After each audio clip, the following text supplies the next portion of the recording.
अस्सलाम वालेकुम। World media के साथ मैं हूं उस्मान जुनेजो और आज मैं आपके सामने एक हकीकत बयान करने वाला हूं। वो हकीकत ये है कि ये देखो, मैंने आपके सामने एक तस्वीर लगा के रखी है, जिसके अंदर एक बोतल के ऊपर देखो फल फ्रूट के निशान है। एक वो बोतल है जिसके ऊपर फल फ्रूट के निशान नहीं है। इनके अंदर फ़र्क क्यों है? फ़र्क इसलिए है कि ये बोतल वो है जिसके ऊपर फल फ्रूट के निशान है।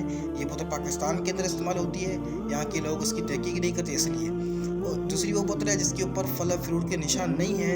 ये बोतल वो है जो बाहर के ममालिक हैं, यूएई वगैरह, उनके अंदर इस्तेमाल होती है, क्योंकि वहाँ के लोग तहकीक करते हैं अगर वाकई इन फल फ्रूट से ये बोतल बनी है तो सही, अगर नहीं बनी है तो उस कंपनी के ऊपर वो बैन लगा देते हैं, उस कंपनी को वो ख़त्म कर देते हैं। लेकिन देखो, ये पाकिस्तान की आवाम के साथ किस तरह का धोखा किया जा रहा है। इस जाम रूह अफ़ज़ा के अंदर शाकिरीन मिलाकर लोगों को पिलाया जा रहा है, लेकिन इसके ऊपर देखो आप किस तरह की फ़िल्टर की तस्वीर लगा के रखी है। तो यार, हम मुसलमान हैं, तो सर हम मुसलमान हैं, हम पाकिस्तान के अंदर रहते हैं, हमारी जो रियासत है वो इस्लाम के मुताबिक चलती है।